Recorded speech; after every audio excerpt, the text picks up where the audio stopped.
Hello everyone.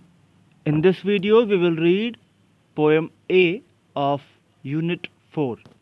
Unit 4 is about my country and it deals how a country is made. What are the legends of a country? What are the different things that make a country, make a nation, what we call it a nation. So this has the first poem in the form of a nation's strength. Strength means power, the ability. So the poem describes about the strength, the abilities, the powers of a nation that it poses. It starts with a question. What do you think makes a nation great? What do you think makes a nation great? Name some people who make you feel proud of your country. Can you imagine some names which or who have helped to make our country what it is today? If you will find that there are so many of them in number that it is not even easy for you to pen down them in a single sheet of page.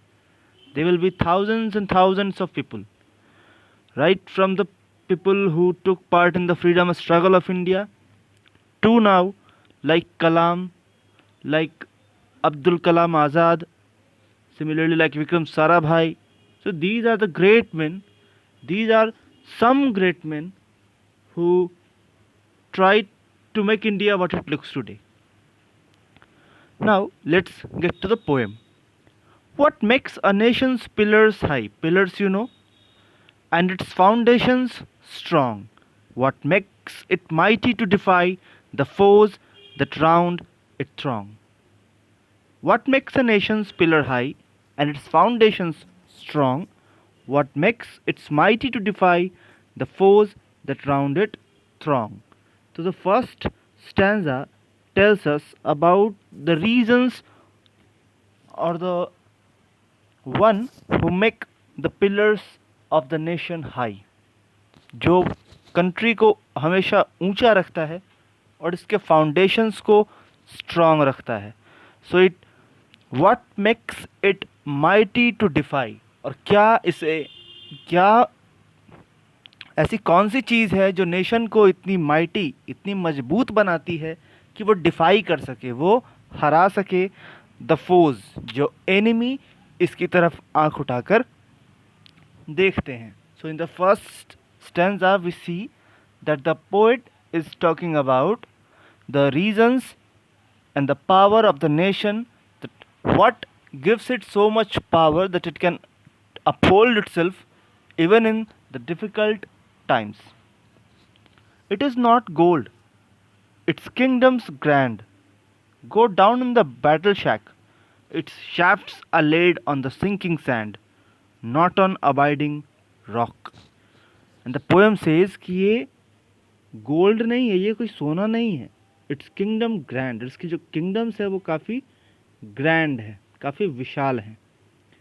Go down in the battle shock, अगर किसी भी if we have to find the power of a nation, we have to go down to the battle shack. उन battle shocks पे जाकर देखो, उन battle places पे जाकर देखो जहाँ पे हमारी जो आर्म्ड फोर्सेस के जवान हैं, they are fighting their best, who are fighting even on the sinking sand. Is it the sword? Asked the red dust of empires passed away. क्या ये तलवारें हैं जो हमारे कंट्री की स्ट्रेंथ है?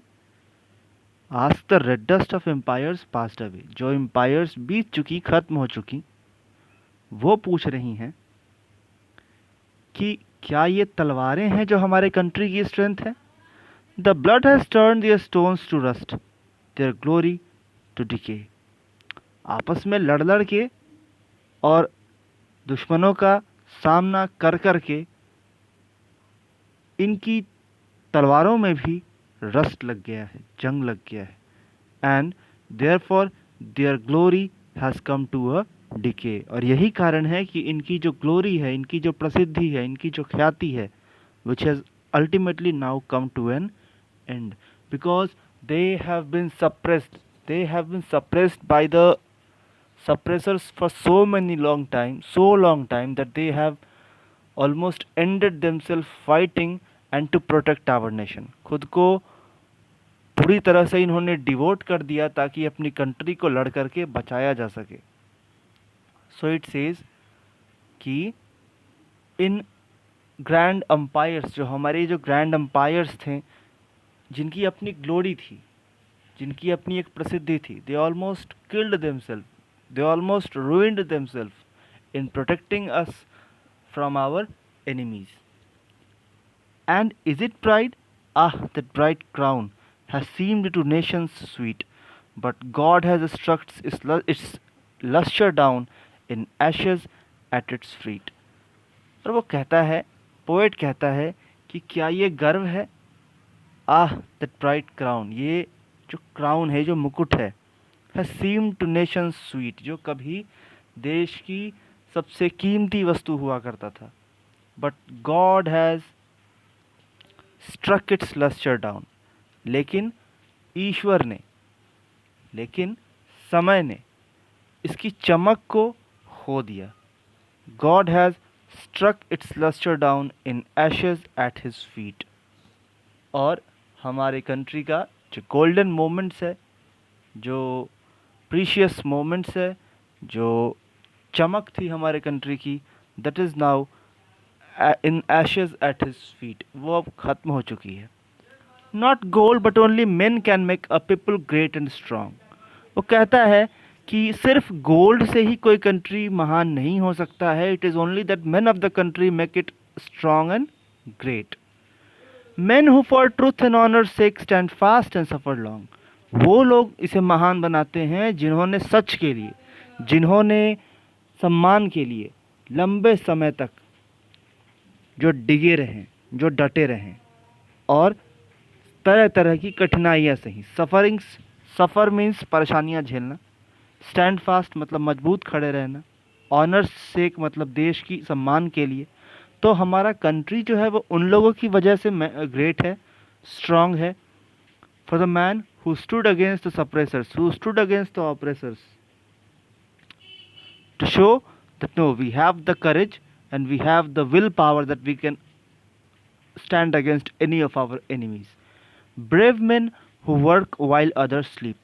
ये कंट्री अगर महान है, स्ट्रांग है, तो उन ब्रेव मैन के लिए जो कि they work while others sleep, जब दूसरे सो रहे होते हैं तो कुछ लोग हमारे कंट्री के प्रोटेक्शन के लिए जाग रहे होते हैं. They are on the borders.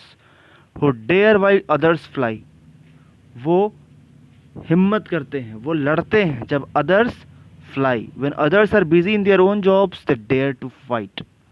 They build a nation's pillars deep. और यही वो लोग हैं जो कि कंट्री के पिलर को मजबूत करते हैं, गहरा बनाते हैं. Because unless they are at the borders no one is going to enter our nation. There is no one to enter the boundaries of our nation unless the armed forces, the navy, the air force, it is in the sky. And lift them, they build a nation's pillars deep and lift them to the sky. यही वो लोग हैं जो हमारे country के pillars को, हमारे country के स्तंभ को गहरा बनाते हैं, डीप बनाते हैं, and then lift them to sky, और इन्हें आसमान तक, आसमान की बुलंदियों तक ऊंचा पहुंचाते हैं. So this poem has been written by William Ralph Emerson. William Ralph Emerson was a very renowned poet and was an architect. He was the second cousin of Ralph Waldo Emerson. He designed several iconic buildings in the United States. So that's all for this poem.